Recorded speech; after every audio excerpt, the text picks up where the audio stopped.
Hi friends, അങ്ങനെ ഞാൻ നട്ട അടീനത്തിൻ്റെ വിത്തുകളെല്ലാം പൊടിച്ചു വന്നിട്ടുണ്ട്.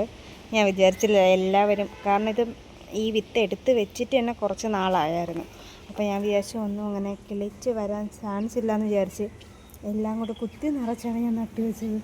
അപ്പോൾ നോക്കിയപ്പോൾ ഏകദേശം എല്ലാവരും റെഡിയായി വരുന്നുണ്ട്.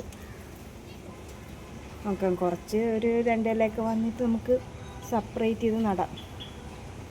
അതേപോലെ നമ്മൾ ഇതിന് മുമ്പ് നട്ട നമ്മുടെ പെറ്റ്യൂണിയ അതിപ്പോൾ അങ്ങോട്ട് മുളച്ച് വരുന്നതേ ഉള്ളൂ. കുഞ്ഞ് ആയിട്ട് പൊടിച്ച് വരുന്നതേ ഉള്ളൂ. എൻ്റെ ഫേവറേറ്റ് പ്ലാന്റാണ്.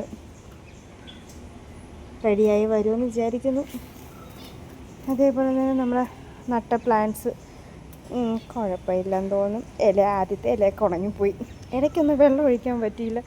അതിൻ്റെ നന്നായിട്ട് കാണാറുണ്ട്. പ്രത്യേകിച്ച് ആ നട്ട സമയത്ത് അതിനടുത്ത ദിവസമൊന്നും ഒഴിക്കാൻ പറ്റിയില്ല. അതുപോലെ ആകെ നാശമായി. ബാക്കിയൊക്കെ റെഡിയായി വരുമെന്ന് വിചാരിക്കുന്നു. ഇന്ന് ചിലപ്പോൾ നമ്മളിവിടുത്തെ ബാക്കി പണികൾ ചെയ്യാം എന്ന് വിചാരിക്കുന്നു.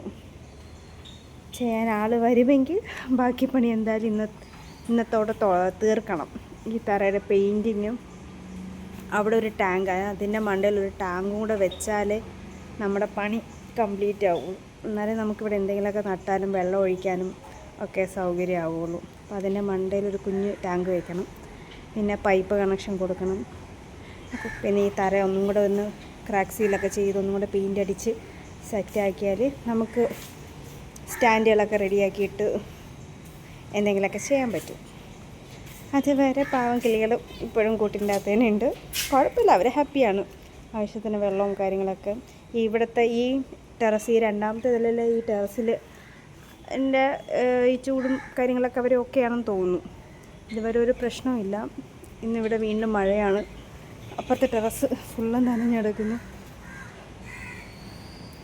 അവിടെ ഒരു ഇടയ്ക്ക് കഴിഞ്ഞ ആഴ്ച ഒന്ന് ക്ലീൻ ചെയ്തതാണ്. പക്ഷേ ഇപ്പോഴും അവിടെ പ്ലാവ് വിൽക്കുന്നതുകൊണ്ട് അത് അപ്പുറത്തെ വീട്ടിൽ പ്ലാവാണ്, പറഞ്ഞിട്ട് കാര്യമില്ല. അതെല്ലാം ഇങ്ങോട്ടാണ് ചാഞ്ഞിരിക്കുന്നത്.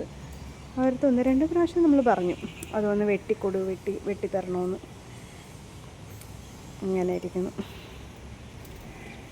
ഇങ്ങനെ എല്ലാം റെഡിയായി വരുന്നുണ്ട്. പക്ഷേ ഈ പ്ലാന്റ് മാത്രം അങ്ങോട്ട് സെറ്റാവുന്നില്ലേ എന്നൊരു ഡൗട്ട്. ചിലപ്പോൾ റെഡിയാവും, ചിലപ്പോൾ ഇത് പോവും. അതേപോലെ കുറച്ച് പുഷ്പത്തിൻ്റെ വിത്ത്, അടുക്ക് ശംഖുപുഷ്പത്തിൻ്റെ വിത്ത് കിട്ടിയിട്ടുണ്ട്. അത് ഞാൻ ഈ ചെറിയ ചട്ടികളിൽ ഇതിലൊക്കെ അവിടെ ഇവിടെ നട്ടു വെച്ചിട്ടുണ്ട്. പൊടിക്കുമെന്ന് അറിയില്ല. ഒരു ദിവസം വെള്ളത്തിലൊക്കെ ഇട്ടിട്ടാണ് നട്ടത്. അവന്മാരെ കിട്ടിയാൽ എനിക്ക് ഭയങ്കര ഇഷ്ടമാണ് ഈ അടുക്ക് ശംഖുപുഷ്പേ. നല്ല രസമാണ്, നല്ല കളറും ഒക്കെ. അവരെ നടണം. അതുവരെ തൽക്കാലം നമുക്ക് മഴ സമയത്ത് വിരിക്കാനുള്ള ഏവിയറിക്കകത്ത് ആശ കെട്ടി തുണി വിരിക്കാൻ ഉപയോഗിക്കും. കിളികളെ തുറന്നൊക്കെ വിട്ട് കഴിഞ്ഞാൽ പിന്നെ നമുക്ക് തുണിയൊന്നും വിരിക്കാൻ പറ്റില്ല.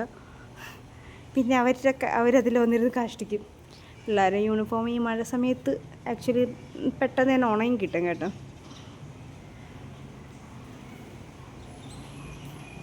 അപ്പോൾ ശരി, ബൈ.